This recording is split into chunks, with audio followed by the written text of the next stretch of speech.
অতীতের স্মরণকালের ভয়াবহ বন্যায় 11 জেলা প্লাবিত, ভেঙেছে গোমতী ও হালদার বাঁধ, দুর্গততে দুর্ভোগ চরমে। বন্যায় এ পর্যন্ত 13 জনের মৃত্যু, ক্ষতিগ্রস্ত 45 লাখ মানুষ, পানিবন্দী প্রায় 9 লাখ। পিএসসিতে আজও চলছে ত্রাণ সংগ্রহ। গণহত্যায় হাসিনা ও ওবায়দুল কাদেরের বিরুদ্ধে আরো 2 মামলা, ব্যবসায়ী হত্যায় 5 দিনের রিমান্ডে রাশেদ খান মেনন। জনসমর্থন না থাকায় ভারত থেকে পানির হিস্যা বুঝে নিতে ব্যর্থ আওয়ামী লীগ, বর্ণাঢ্যদের পাশে থাকার আহ্বান বিএনপি। এবং রপ্তানি বন্ধ হলেও কমছে না ইলিশের দাম, অস্থিতিতে ক্রেতা, সরবরাহ সংকটে অস্থিতিশীল নিত্যপণ্যের বাজার।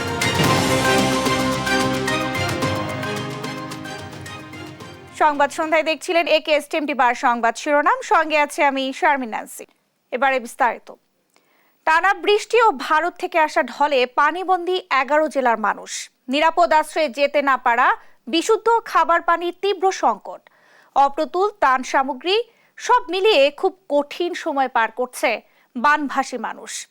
সহকর্মীদের পাঠানো তথ্যচিত্রে টুম্পা আফরোজের ডেস্ক রিপোর্ট। ভারতের পানিতে ডুবছে বাংলাদেশের একের পর এক জেলা। নিম্নাঞ্চল ডুবে যাওয়ায় নিরাপদ আশ্রয়ে যেতে পারছেন না অনেকে। দেখা দিয়েছে বিশুদ্ধ পানি ও তীব্র খাবার সংকট। টানা বৃষ্টি ও ভারতীয় উজানের ঢলে কুমিল্লার গোমতী নদীর বাঁধ ধসে প্লাবিত হয়েছে কয়েকটি গ্রাম। রাতে গোমতী নদীর উত্তর পূর্ব পাশে কুমিল্লার বুড়িচং উপজেলার 16 নং ইউনিয়নের মিথিলাপুরে 30 ফুট এলাকা জুড়ে বুরবুরিয়া বাঁধটি ধসে পড়ে। এরই মধ্যে 50টি গ্রাম প্লাবিত হয়ে প্রায় 4 লাখ মানুষ পানিবন্দী হয়ে পড়েছেন। বেড়ি বাঁধে আশ্রয় নিয়েছেন অনেকে। আমি নামাতে উঠছি, ওরা সাথে সাথে হইয়া গেছে। এলাকাবাসীকে ঘোষণা করেছে, তোমরা যে যেভাবে পারো তোমরা যার যান বাঁচার জন্য ঘুমতে উপরে চলে আসো। উড়াউড়ি করে কেউ জীবনটা শুধু খালি কাপড় পিন্ধনে যা আসলে তা নেই উঠছে। 2 মিনিটের ভিতরে সব ডুবে গেছে ঘর দুয়ার। 2 দিনের ভারী বৃষ্টি ও উজানের ঢলে চট্টগ্রামের হাটহাজারীর নাজিরহাট নতুন ব্রিজ এলাকায় 15 ফুট হালদার তীর রক্ষা বাঁধ ভেঙে লোকালয়ে পানি ঢুকেছে।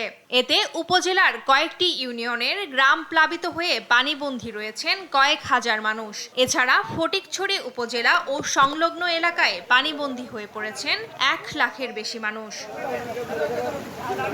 লক্ষ্মীপুরের 5 উপজেলার নিম্নাঞ্চল প্লাবিত হয়ে পানিবন্দী প্রায় 6 লাখ মানুষ। কমলনগর ও রামগতি উপজেলায় ফসলি জমি ও মাছ ভেসে গেছে পানিতে। দেখা দিয়েছে বিশুদ্ধ পানি ও তীব্র খাবার সংকট। এদিকে মৌলভীবাজারে 4টি নদ নদীতে পানি বিপদসীমার উপর দিয়ে প্রবাহিত হচ্ছে। সদর, রাজনগর, কমলগঞ্জ, কুলাউড়া, জুড়ি ও বড়লেখা উপজেলার 37টি ইউনিয়নের 3 শতাধিক গ্রাম প্লাবিত হয়েছে। পানিবন্দী হয়েছেন 3 লক্ষাধিক মানুষ। বাড়িঘর তলে এসে গা, রোজি রোজগার নাই, করতে কামু করতে চলুম, আতঙ্কার মধ্যে আছি। অনিবারে যাওয়া যায় না, পানির তুর বেশি, খুব অবস্থা ভালো না। টানা 8 দিন জোয়ারের পানিতে প্লাবিত রয়েছে ভোলার উপকূল। এতে নিম্নাঞ্চল ডুবে পানিবন্দী হয়েছেন হাজার হাজার মানুষ। এক বাসে লয়ে যায়, ঘর দুয়ার থাকতারি না, বাইরে পানি কেজি উঠতে ঘর দুয়ার কিছুই নাই, মাটি মুটি সব লয়ে গেছে নদীয়ে। আমরা খাওয়া দাওয়ায় স্বর্গ দিকে আমাকে কষ্ট হইতে আছে।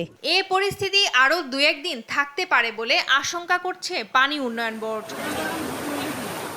টুম্পা আফরোজ, নিউজ ডেস্ক, দেশ টিভি।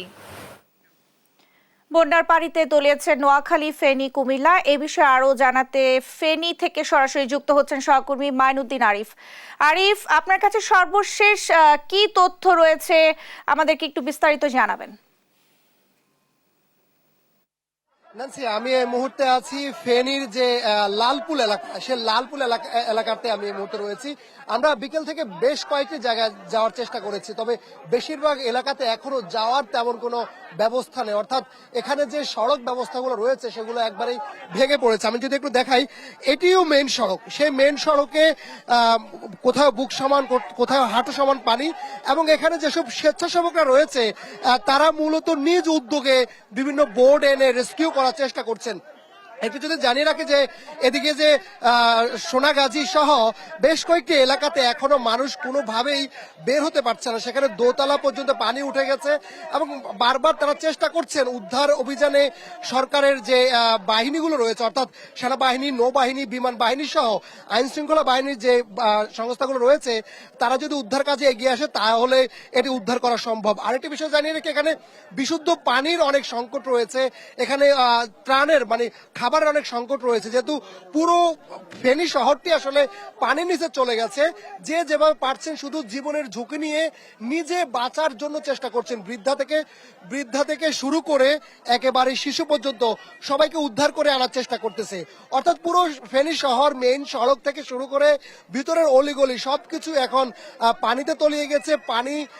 পানির কারণে অনেকে বের হতে পারছে না, তারা বের হওয়ার চেষ্টা করছে। এখানে আমরা একটু কথা বলি, এখন পানি কি কমছে?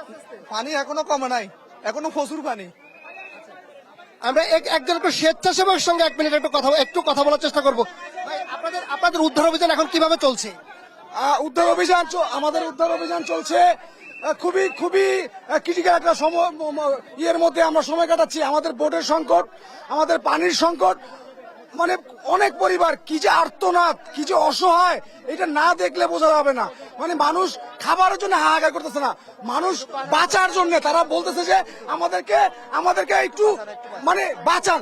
আমরা সকাল থেকে 400 পরিবারের মতো রেস্কিউ করছি, মানে আমরা পানি বিতরণ করছি প্রায় 2000 প্লাস। আমরা কথা বলছিলাম এখানে আরেকটিও যে ইয়েগুলো আসছে মুহূর্তে, অর্থাৎ যে বোটগুলো আসছে সে বোটগুলো রেস্কিউ তো যাচ্ছে, একই সঙ্গে খাবার তারা দিচ্ছে। তো আসলে ন্যান্সি, পুরো যদি ফেনী শহরের কথা বলি, সে পুরো ফেনী শহরের এই চিত্র আসলে একই রকম। মেইন সড়ক থেকে ভেতরের সড়ক, সব সড়ক এখন পানি টইটম্বর হয়ে আছে। তো এ ছিল আমার কাছে ফেনী থেকে বন্যার সর্বশেষ সংবাদ। আরিফ, আপনাকে ধন্যবাদ। দর্শক, ফেনী থেকে আমাদের সঙ্গে যুক্ত হয়েছিলেন সহকর্মী মাইনুদ্দিন আরিফ। বন্যায় পর্যন্ত 13 জন মারা গেছেন, এর মধ্যে 2 জন নারী। ক্ষতিগ্রস্ত হয়েছেন প্রায় 45 লাখ মানুষ, জানিয়েছে দুর্যোগ ব্যবস্থাপনা ও ত্রাণ মন্ত্রণালয়। শুক্রবার সচিবালয়ে এক ব্রিফিংয়ে এই কথা জানান সচিব কামরুল হাসান। আগামী 24 ঘন্টায় ধীরে হলেও বন্যা পরিস্থিতির উন্নতির আশা বন্যা পূর্বাভাস ও সতর্কীকরণ কেন্দ্রের। নিয়াজ মোর্শেদের প্রতিবেদন। বন্যায় এ পর্যন্ত 13 জন মারা গিয়েছে, এর মধ্যে 2 জন নারী। আর প্রায় 45 লাখ মানুষ ক্ষতিগ্রস্ত হয়েছে বলে জানায় দুর্যোগ ও ত্রাণ মন্ত্রণালয়ের সচিব কামরুল হাসান। এ পর্যন্ত মৃতের যে আমরা সর্বমোট তালিকা পেয়েছি 2 জন মহিলা সহ মোট 13 জন। কুমিল্লায় 4 জন, ফেনীতে 1 জন, চট্টগ্রামে 2 জন, নোয়াখালী 1 জন, ব্রাহ্মণবাড়িয়া 1 জন, লক্ষ্মীপুরে 1 জন এবং কক্সবাজারে 3 জন। ক্ষতিগ্রস্ত লোক সংখ্যা হচ্ছে যে 44,97,535 জনের হিসাব আমরা এই মুহূর্তে আমাদের কাছে রয়েছে। তিনি আরো বলেন, দেশের 11টি জেলায় বন্যা প্লাবিত হয়েছে, এর মধ্যে সবচেয়ে বেশি ক্ষতিগ্রস্ত হয়েছে ফেনীতে। 11টি জেলায় বন্যা প্লাবিত আছে, যার মধ্যে সিভিয়ার অবস্থায় রয়েছে ফেনীতে, এটা সবচেয়ে বেশি। জেলাগুলো হচ্ছে যে চট্টগ্রাম, কুমিল্লা, ফেনী, নোয়াখালী, সিলেট, মৌলভীবাজার, হবিগঞ্জ, ব্রাহ্মণবাড়িয়া, লক্ষ্মীপুর, খাগড়াছড়ি এবং কক্সবাজারে। এছাড়া বন্যা পূর্বাভাস ও সতর্কীকরণ কেন্দ্রের নির্বাহী প্রকৌশলী সর্দার উদয় রাহান জানান, গেল 24 ঘন্টায় দেশের বন্যা কবলিত এলাকার প্রধান নদীগুলোর পানি হ্রাস পেতে শুরু করেছে, তবে এখনও পানি বিপদসীমার উপরে আছে। আগামী 24 থেকে 48 ঘন্টায় এই দেশের পূর্বাঞ্চল এবং তৎসংলগ্ন ভারতের ত্রিপুরা রাজ্যে খুব ভারী বৃষ্টিপাতের পূর্বাভাস নেই এবং বৃষ্টিপাতের যে প্রাবল্য ছিল সেটা আগের তুলনায় কমে আসার সম্ভাবনা রয়েছে। আগামী 24 ঘন্টায় এইসব অঞ্চলে বন্যা পরিস্থিতির উন্নতি হবে। তিনি আরো জানান, আগামী 24 থেকে 48 ঘন্টার মধ্যে ভারী বৃষ্টিপাত হওয়ার কোনো সম্ভাবনা নেই, ফলে বন্যা পরিস্থিতি উন্নতির দিকে যাচ্ছে। নিয়াজ মোর্শেদ, দেশ টিভি, ঢাকা। প্রতিবেশী রাষ্ট্রের সঙ্গে চুক্তি না থাকলেও আন্তর্জাতিক আইন অনুযায়ী উজানের দেশ হিসেবে ভারতের পানি ছাড়ার আগে বাংলাদেশকে জানানোর কথা, কিন্তু তারা সেটি করেনি বলে জানিয়েছেন পানি সম্পদ উপদেষ্টা সৈয়দ রিজওয়ানা হাসান। তিনি বলেন, এরপর যেন এমন ঘটনা না ঘটে সে বিষয়ে ভারতকে বার্তা দেবে সরকার। শুক্রবার বিকেলে হবিগঞ্জ সদর উপজেলায় মশাজানে খোয়াই নদ পরিদর্শনে গিয়ে তিনি কথা বলেন। দেশের অভ্যন্তরে বাঁধ দেওয়ার বিষয়ে উপদেষ্টা বলেন, বাঁধের মাধ্যমে নাকি জলাধারের মাধ্যমে পানি সংরক্ষণ করা যায় তা নিয়ে আলোচনা হচ্ছে। এ সময় নদীগুলোকে দখলমুক্ত করার উপর জোর দেন তিনি। উজানের দেশ তাদের ভাটির দেশকে জানানোর কথা যখন এরকম অস্বাভাবিক বৃষ্টিপাত হয় বা পানি ছেড়ে দেওয়ার দরকার হয় আগে একটু জানিয়ে দিতে হয়, তাহলে একটু প্রস্তুতিটা রাখা যায়, অন্তত মানুষজনগুলোকে সরিয়ে নেওয়া যায়। তো সেটা এবার প্রতিপালিত হয়নি। যত অভিন্ন নদী আছে সেগুলো সবকটার ব্যাপারেই যেন এরকম পানি ছেড়ে দেওয়ার আগে আগাম সতর্কতা বাংলাদেশকে দেওয়া হয়, সেজন্য ভারতের কাছে এবং উজানের দেশের কাছে আমাদের বার্তা পৌঁছানো হবে। দেশের দক্ষিণ পূর্বাঞ্চলে চলমান বন্যা পরিস্থিতিতে ঢাকা বিশ্ববিদ্যালয়ের টিএসসিতে চলছে বৈষম্য বিরোধী ছাত্র আন্দোলনের গণত্রাণ সংগ্রহ কর্মসূচি। বন্যার্তদের সহায়তায় এগিয়ে এসেছেন রিকশা চালক, ব্যবসায়ী, শিক্ষক, সাংবাদিক সহ সর্বস্তরের মানুষ। পাশাপাশি টিএসসির গেটে বসানো হয়েছে নগদ অর্থ সংগ্রহের বুথ। পর্যাপ্ত পরিমাণে শুকনো খাবার থাকলেও রয়েছে শিশু ও গোখাদ্যের সংকট। বিস্তারিত আলিমুজ্জামান সাফওয়ানের রিপোর্টে। বৈষম্য বিরোধী ছাত্র আন্দোলন ডাকে ঢাকা বিশ্ববিদ্যালয়ের টিএসসিতে চলছে গণত্রাণ সংগ্রহ কর্মসূচি। এতে অংশ নিয়েছে দেশের সকল স্তরের মানুষ। শুক্রবার সকাল থেকেই দেখা যায় বিভিন্ন জায়গা থেকে মানুষ টিএসসিতে এসে বিভিন্ন ত্রাণ সামগ্রী দিয়ে যাচ্ছেন। বস্তা ভর্তি চিড়া, মুড়ি, বিস্কুট সহ বিভিন্ন শুকনো খাবার নিয়ে আসছেন তারা। পাশাপাশি রয়েছে লাইফ জ্যাকেট, খাবার স্যালাইনের মতো জরুরি সামগ্রীও। 10-এর লাঠি 1-এর বোঝা, সবাই যদি একটু একটু এগিয়ে আসে এরা অন্তত আমাদের মতো ইনশাল্লাহ ভালো থাকবে, ভালো মানে এই দুর্যোগ অন্তত তারাও মোকাবেলা করতে পারবে। সংগ্রহ করা এসব ত্রাণ সামগ্রী রাখা হচ্ছে টিএসসির ভেতরে। সমন্বয়করা বলছেন যথেষ্ট পরিমাণে আসছে সাহায্য, তবে পর্যাপ্ত নয় শিশু খাদ্য ও পশু খাদ্যের যোগান। শিশু খাদ্য, পশু খাদ্য এই দুইটা জিনিস খুবই কম আসছে, এই দুইটা জিনিস নিয়ে আসবেন। এছাড়া পানি বিশুদ্ধকরণ ট্যাবলেট, এছাড়া হচ্ছে আমাদের চার্জার লাইট লাগবে, কয়েল লাগবে, লাইটার লাগবে এবং আশ্রয়স্থলগুলোতে আশ্রয় নেওয়ার জন্য তাদের পাটি লাগবে, আপনারা কিছু পাটি নিয়ে আসবেন। নগদ অর্থ গ্রহণ করা হচ্ছে এই কর্মসূচিতে। টিএসসির বাইরে বসানো হয়েছে নগদ অর্থ সংগ্রহ বুথ। আমাদের যে ত্রাণ সংগ্রহ কর্মসূচি চলছে সেটাকে আপনারা কন্ট্রিবিউট করেন যতটুকু পারেন। আমরা যে ক্রান্তিকাল পার করছি, যে দুর্যোগপূর্ণ সময়টি পার করছি, এটা দেশে বিদেশে সকল ধরনের বাঙালি যারা বাংলাদেশি যারা রয়েছেন তারা ঐক্যবদ্ধভাবে সাপোর্ট করেন। এছাড়া ঢাকা বিশ্ববিদ্যালয়ের শিক্ষার্থীরা স্বতন্ত্রভাবে ক্যাম্পাস এলাকা সহ আবাসিক হলে বন্যার্তদের সহায়তার জন্য তহবিল সংগ্রহ করছেন। বিভাগে বিভাগেও শিক্ষার্থীরা একই ধরনের কর্মসূচি চালাচ্ছেন। আলিমুজ্জামান সাফওয়ান, দেশ টিভি, ঢাকা। আজও সাভার ও নারায়ণগঞ্জের সাবেক প্রধানমন্ত্রী শেখ হাসিনার বিরুদ্ধে 2টি হত্যা মামলা হয়েছে। গেল 5 আগস্ট আন্দোলনে একাদশ শ্রেণীর শিক্ষার্থী আব্দুল আহাদ সৈকতকে গুলি করে হত্যার ঘটনায় শুক্রবার সাভার থানায় মামলা করেন নিহতের বাবা নজরুল ইসলাম। এতে শেখ হাসিনা ছাড়াও আসামি করা হয় ওবায়দুল কাদের, আসাদুজ্জামান খান কামাল, মোহাম্মদ এ আরাফাত, এনামুর রহমান সহ 126 জনকে। এদিন নারায়ণগঞ্জের সোনারগাঁ থানাও করা হয় একটি হত্যা মামলা। তাতে শেখ হাসিনা, ওবায়দুল কাদের সঙ্গে আসামি করা হয়েছে শামীম, ওসমান সহ 122 জনকে। অজ্ঞাত আরও 200 থেকে 300 জন। পরিবহন শ্রমিক আশিক মিয়া হত্যার ঘটনায় তার মা কুলসুম বেগম মামলাটি করেন। রাজধানীর নিউ মার্কেট থানা এলাকায় ব্যবসায়ী আব্দুল ওয়াদুদকে গুলি করে হত্যা মামলায় বাংলাদেশের ওয়ার্কার্স পার্টির সভাপতি ও সাবেক মন্ত্রী রাশেদ খান মেননের 5 দিনের রিমান্ড মঞ্জুর করেছেন আদালত। এ সময় একটি হত্যা মামলায় রিমান্ড দেয়া হয় ঢাকা দক্ষিণ সিটির এক কাউন্সিলরকে।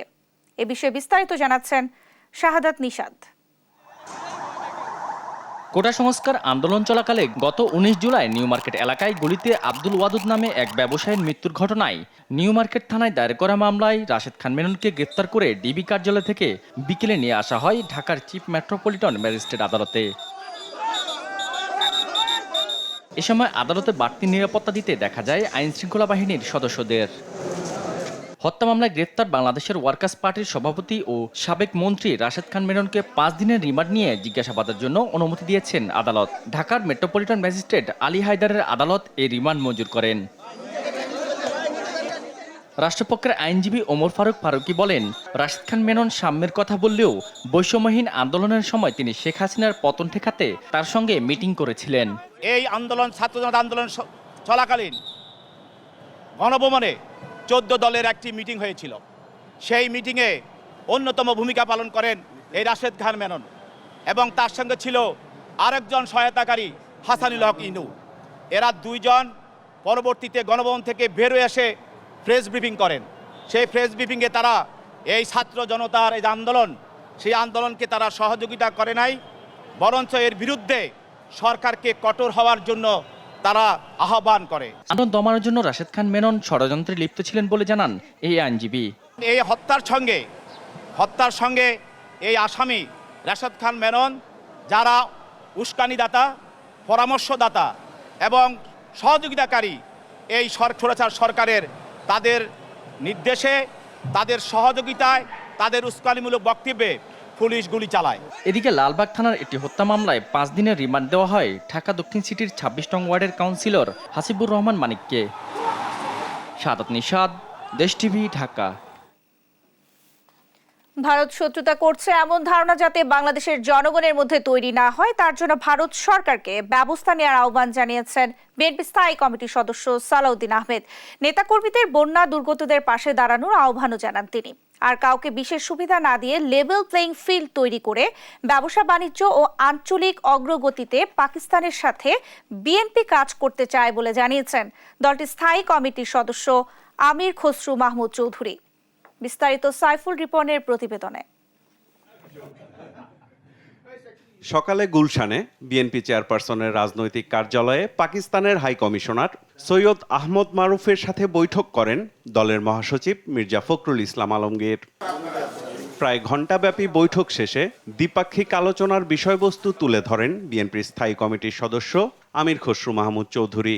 আমরা মনে করি এটা লেভেল প্লেইং ফিল্ডের মাধ্যমে বাংলাদেশের জনসাধারণ যেখানে উপকৃত হবে, বাংলাদেশ যেখানে উপকৃত হবে, সেই ধরনের একটি অর্থনৈতিক প্রক্রিয়া যেটা বিগত দিনে অনুপস্থিত ছিল, আমরা মনে করি সেটা আমরা সবার জন্য সমান অধিকার রেখে, লেভেল প্লেইং ফিল্ড রেখে এই বাইল্যাটারালি দ্বিপাক্ষিক এবং আঞ্চলিক সহযোগিতা আমরা সামনের দিকে এগিয়ে নিয়ে যাব। এদিকে দলের পক্ষ থেকে লক্ষ্মীপুরে বন্যা দুর্গতদের মাঝে ত্রাণ সহায়তা দিতে গিয়ে উজান থেকে পানি ছেড়ে দেওয়ার বিষয়ে বাংলাদেশের মানুষের কথা বিবেচনায় নিতে ভারতের প্রতি আহ্বান জানান বিএনপির যুগ্ম মহাসচিব শহীদউদ্দিন চৌধুরী আনি। আমি আশা করব যে বন্ধু রাষ্ট্রের সঙ্গে বন্ধু রাষ্ট্রের যে সম্পর্ক সেটা মানুষের সেন্টিমেন্টকে ধারণ করেই করবে, অন্য কিছুতে নয়। কুমিল্লায় বন্যা দুর্গত এলাকা পরিদর্শনে যাওয়ার আগে গুলশানের নিজ বাসভবনে সাংবাদিকদের সাথে আলাপকালে বিএনপির স্থায়ী কমিটির সদস্য সালাউদ্দিন আহমেদ বলেন, জনম্যান্ডেট না থাকায় ভারতের সাথে পানি নিয়ে দেশের ন্যায্য হিস্সা বুঝে নিতে পারেনি আওয়ামী শাসক গোষ্ঠী। পানির ন্যায্য হিস্সা পাওয়ার ব্যাপারে তাদের অবস্থান পরিষ্কার ছিল না, এবং তারা যেহেতু ম্যান্ডেটবিহীন সরকার ছিল এবং বাংলাদেশের জনগণের পক্ষে আন্তর্জাতিকভাবে কোনো দেশের সাথে দাবি আদায়ের তাদের কোনো শক্ত অবস্থান, শিরদাঁড়া শক্ত ছিল না, যেটার ভুক্তভোগী সারা বাংলাদেশের মানুষ আমরা। দুই দেশের জনগণের মধ্যে সম্পর্ক সুদৃঢ় করতে ভারত সরকারের প্রতি আহ্বানও জানান তিনি।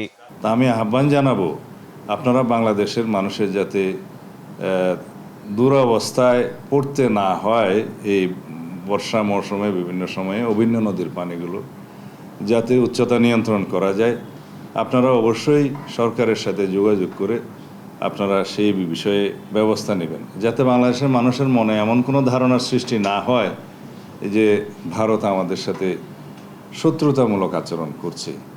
রাজনীতিকে একপাশে রেখে দলীয় নেতাকর্মী সহ সবাইকে বন্যা দুর্গতদের পাশে দাঁড়ানোর আহ্বানও জানান সালাউদ্দিন আহমেদ। এক পাশে রেখে এই ত্রাণ তৎপরতায় আমরা মনোনিবেশ করব। সাইফুল রিপন, দেশ টিভি, ঢাকা। সরবরাহ কম থাকায় অস্থিতিশীল বাজার দর, দাম নিয়ন্ত্রণে সরাসরি কার্যকর পদক্ষেপ চান ক্রেতারা। সহকর্মীদের পাঠানো তথ্যচিত্রে ফারিয়া ইসলামের ডেস্ক রিপোর্ট। রংপুরের বাজারে 720 টাকার গরুর মাংস বিক্রি হচ্ছে 680 টাকায়। কিছু পণ্যের দাম কমলেও অধিকাংশ পণ্যের দাম ঊর্ধ্বমুখী। ক্ষুব্ধ ক্রেতারা বলছেন, বাজার নিয়ন্ত্রণ করা জরুরি হয়ে পড়েছে। এত বেশি কেন দাম, এটা আসলে আমরা বুঝতে পারছি না সাধারণ ক্রেতারা। তো এটা আসলে আমার মনে হয় যে মাঠ পর্যবেক্ষণ করলে আমাদের এটা আসলে সমাধান হবে। ফেসবুকে দেখি যে ইলিশ মাছের দাম অনেক কম, ধরেন 4500 টাকা 8 কেজি 4 পিস। এখানে দেখলাম যে 2000 টাকা কেজি, মানে একটা মাছের দামই হচ্ছে 2000 বা 1800 টাকা। তো এটা তো মানে মিলল না। এই বাজারে প্রতি কেজি মাছের দাম বেড়েছে 50 থেকে 60 টাকা। সরবরাহ কম, তাই দাম বেশি, দাবি বিক্রেতাদের। সড়কে চাঁদাবাজি ও বাজারে সিন্ডিকেট না থাকলেও স্বস্তি ফিরেনি লালমনিরহাটের সবজির বাজারে। ব্যবসায়ীরা বলছেন যোগান কম থাকায় বেশি দামে ক্রয় ও বিক্রয় করতে হচ্ছে। বর্তমানে বাজারে বেগুনের দাম কেজি প্রতি 60 টাকা, আলু জাতভেদে 45 থেকে 70 টাকা, মূলা 40 টাকা, পেঁপে ও শসা পাওয়া যাচ্ছে 30 টাকায়। মানিকগঞ্জে নিম্ন ও মধ্যবিত্ত পরিবারের অনেকে এখন সাধ্যের মধ্যে কিনতে পারছেন না মাছ মাংস। মানিকগঞ্জের বাজারে 1 কেজির ইলিশ মাছ বিক্রি হচ্ছে 700 থেকে 2000 টাকা কেজিতে। চাষের রুই কাতলা বিক্রি হচ্ছে 400 থেকে 450 টাকা কেজিতে। এছাড়া দেশি গুঁড়ো মাছ সহ প্রায় সব মাছেরই দাম চড়া। মানিকগঞ্জের গরুর মাংস 700 টাকা, খাসির মাংস 1100 টাকা, ব্রয়লার মুরগি 180 টাকা কেজি, দেশি মুরগি 500 থেকে 600 টাকা কেজিতে বিক্রি হচ্ছে, যা সাধারণ ক্রেতাদের নাগালের বাইরে। আর্থিক সংকটে অনেকে বাধ্য হয়েই নিয়মিত খাবারের তালিকা থেকে বাদ দিচ্ছেন মাছ মাংস। সাধারণ খেতে খাওয়া মানুষদের বাজার করাটা একটু কষ্ট হয়ে যাচ্ছে, আর বাজার নিয়ন্ত্রণ করার জন্য ওরকম কোনো পদক্ষেপ নিতে দেখতেছি না।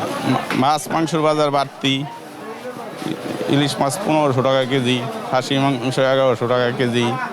বাজার তো কোনো তদন্ত নাই, বাজারে আসলে কেনা যায় না। বাজার নিয়ন্ত্রণে ভোক্তা অধিকার সংরক্ষণ অধিদপ্তরের নজরদারি বাড়ানোর দাবি ভোক্তাদের। ফারিহা ইসলাম, নিউজ ডেস্ক, দেশ টিভি।